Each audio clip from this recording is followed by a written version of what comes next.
If you're looking to find your niche and understand how to find products that sell, stick around because in this video, I'll be revealing the simple steps you need to take to do just that.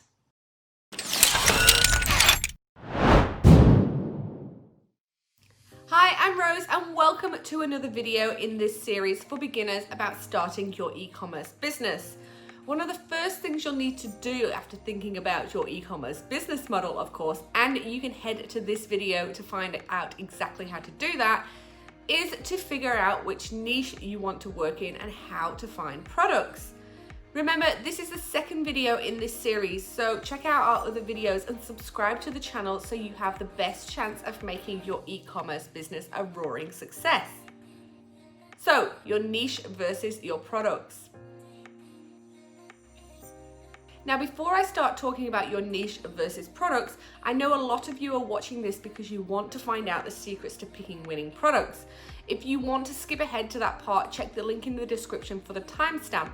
But I really urge you to watch the first part of the video before you launch into that, since it will give you an insight into choosing products that you may not have thought about.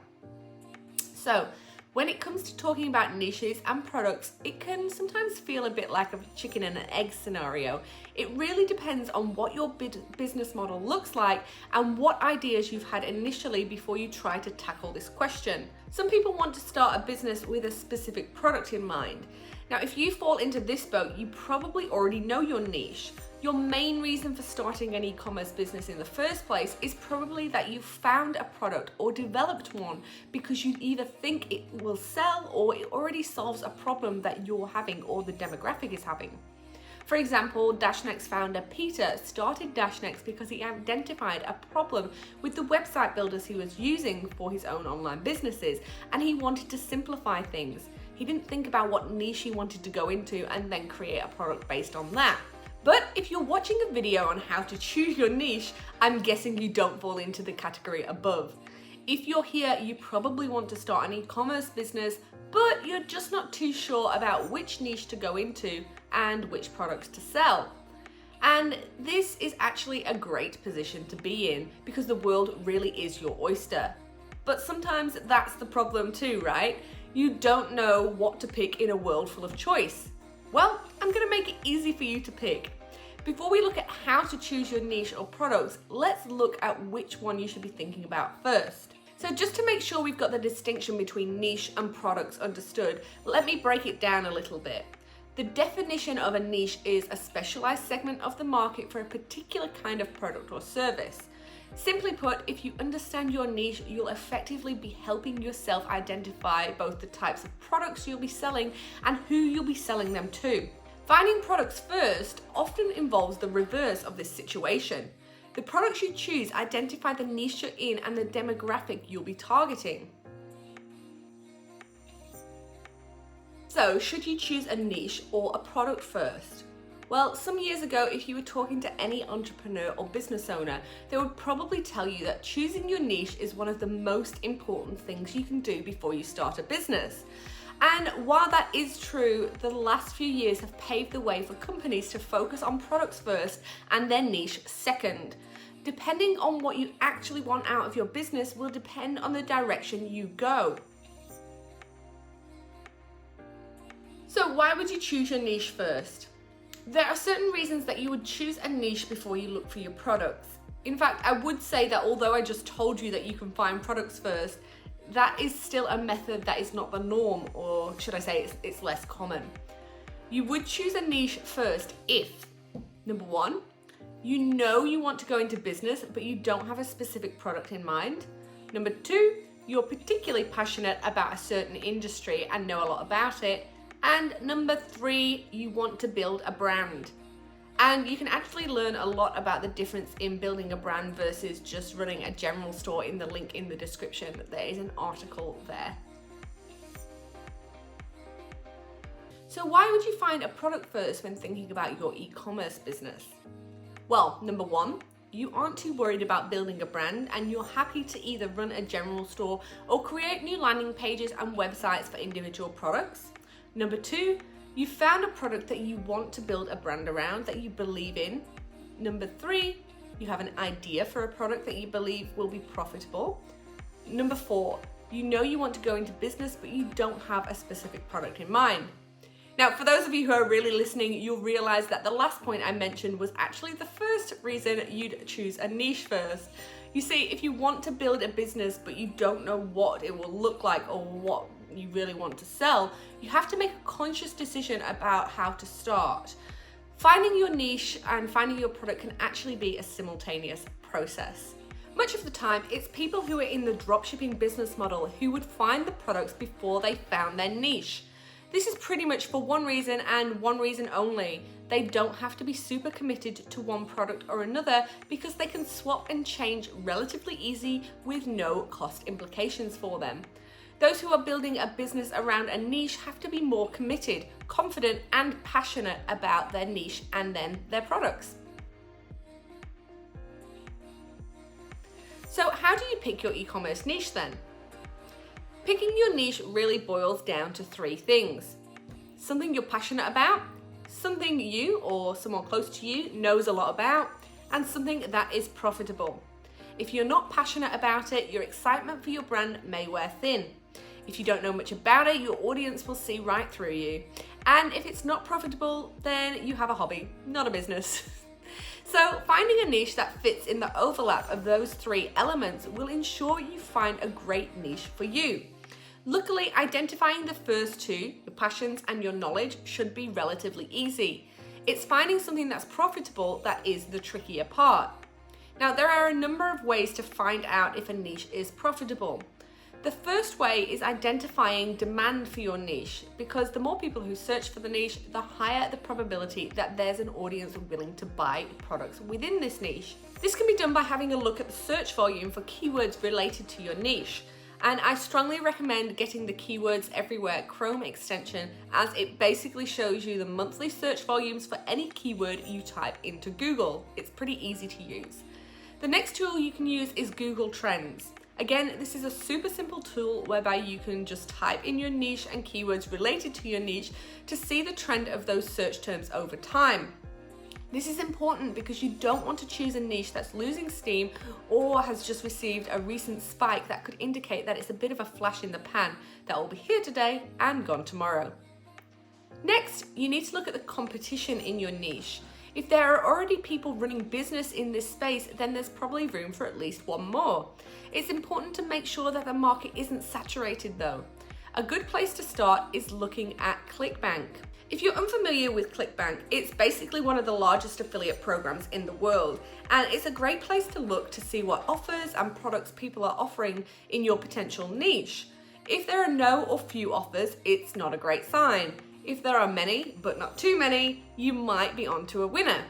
Now, the next step to finding the right niche for you kind of overlaps into understanding how to find winning products. It's all about ensuring that you can solve a problem for the niche you're going into. Most niches have problems that can be solved by specific products, so if you're deciding to choose your niche before you choose a product, you might want to further narrow down that niche to a certain specific set of issues that that demographic might have. So for example, if you want to go into the yoga niche, you could further break that down based on their need for flexible clothing, their desire for good nutrition, etc. This will help you get to the next step when it comes to figuring out which products you're going to sell to this demographic. So before we start looking at how to find winning products, we really need to look at where you're at in your business so far to determine which route is best for you. So I'm going to break it down into those who have chosen their niche and those who have not chosen their niche and just want to find winning products to sell. It's also important to know that when it comes to finding products, we're really helping people who want to employ the dropshipping or white labeling business model. It's those people who want to find a product that already exists and sell it, either by dropshipping it or branding it with their own brand and selling it as their own. If you're wanting to go down the manufacturing route, this really is a whole different ball game. If you're looking to go down this route, the likelihood is that you've already have an idea for a product you want to sell. So it's less about finding a product and more about finding a manufacturer to bring your idea to life. And that's a video for a different day. So how to find winning products when you know your niche. So I'll start off by saying that if you have found your niche, you can still follow the steps for finding products for those that haven't found their niche, which I'll talk about in a minute. But you have given yourself a competitive advantage by already outlining for yourself the space you want to work in and the demographic you want to sell to. So unlike those who have not found their niche, you can begin your search by brainstorming ideas for products that will help this specific niche. You can think about products that will solve a specific issue for this demographic. You can narrow down your search considerably since you know that you'll be looking for products in that specific category. If you have found a niche that you're passionate about and know well, as per my advice, then you should be able to identify products that resonate with this audience. Before leaping into the next step, think about this, brainstorm potential products, and then see if they exist on marketplaces like AliExpress and Alibaba. Then you can move on to the next steps for those who didn't know what their niche was. How to find winning products when you don't know your niche. This is probably part of the video that many of you have been waiting for. How to find winning products when you don't really know what your niche is, or if you don't really care what it is. If you're looking for winning products without knowing your niche, I'm guessing you want to employ the dropshipping business model. If you're looking for winning products without knowing your niche, I'm guessing you want to employ the dropshipping business model. If you're looking to run an e-commerce business under any other model, I'd highly recommend figuring out what your niche actually is first. Before we begin, let me just say that there are so many different ways that you can find winning products. Each dropshipper will likely develop their own preferred methods for finding products as they gain experience. So the tips you'll hear here are just some beginner tips to get you started. Amazon's bestseller lists are known as gold mines for dropshippers looking for products that will sell well. You can break these lists down by category and they are updated hourly, so you always know you're getting the best information. The reason Amazon's bestseller lists are so lucrative for finding winning products is because as one of the world's biggest online retailers, it shows that there is a market for these products. It shows they are popular and people want to buy them. Many people fear though that since Amazon's prices are generally low, that people won't want to buy from a new e-commerce store over the online behemoth. Well, I've got news for you, that actually is not the case. People are willing to spend more on a product found on an e-commerce store over the cheaper item on Amazon because of the higher perceived value. But that's not all. If you're driving traffic to your store, most people won't automatically jump on Amazon to price check. Well, some will, but even if they do, you can refer to the higher perceived value comment I just mentioned.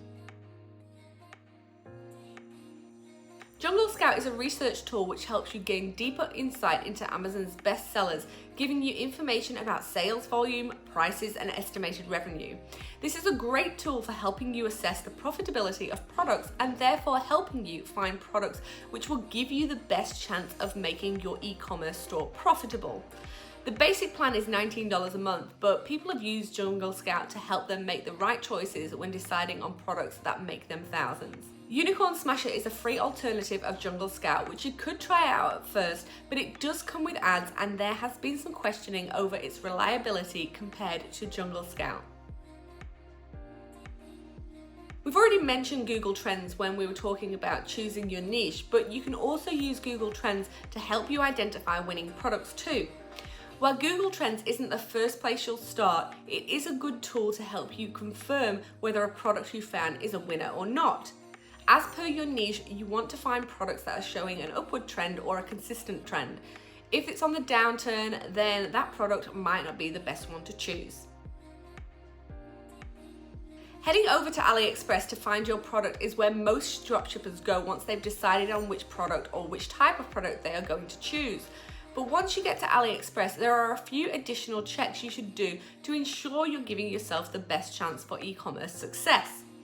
First, you should check how many reviews and how many orders a specific product has had. Now, some people don't place a huge deal of importance on this, and it's mainly because it's not proof that a product won't sell just because it doesn't have many orders. But as a beginner dropshipper, these figures can be quite important. Not only does it show proof of concept, it also gives you a good insight into the supplier and the quality of the item itself. which can be so important to customer satisfaction. And although you probably are more focused on making sales than thinking about returns right now, implementing this step as part of your product research process will undoubtedly save you some headaches later. You can also use AliExpress's product URL analysis tool, which is almost like a Google Trends. So instead of showing search volume, it shows order volume per day over a period of time. So if you use this in conjunction with Google Trends, it confirms that people are searching with intent to buy. No matter how you decide to find your products, there are also a few golden rules that you should keep in mind. Well, actually, I'll call them guidelines, since with dropshipping there are no fixed and absolute rules. Number 1, find products that have a wow factor or solve a problem. If you find products which hit either of these 2 points, you will undoubtedly find it much easier to find a marketing hook that will drive traffic to your website and convert sales. Number 2, ensure that there's a decent profit margin. Many dropshippers like to find products which have a profit margin of at least $20. Number 3, you can sell it cheap, but not too cheaply. The likelihood is that you'll be running Facebook ads to sell your products, and generally products are good if they're cheap enough to be impulse buys, but not so cheap that your Facebook ads cost will kill your profit margin. Products you can sell for between $30 and $100 are usually winners. So I hope you enjoyed this video on finding your niche and finding winning products. By now, you should know whether you should be choosing your niche or products first. You should know how to choose your niche and have a good idea about how you can start to go about finding your winning products.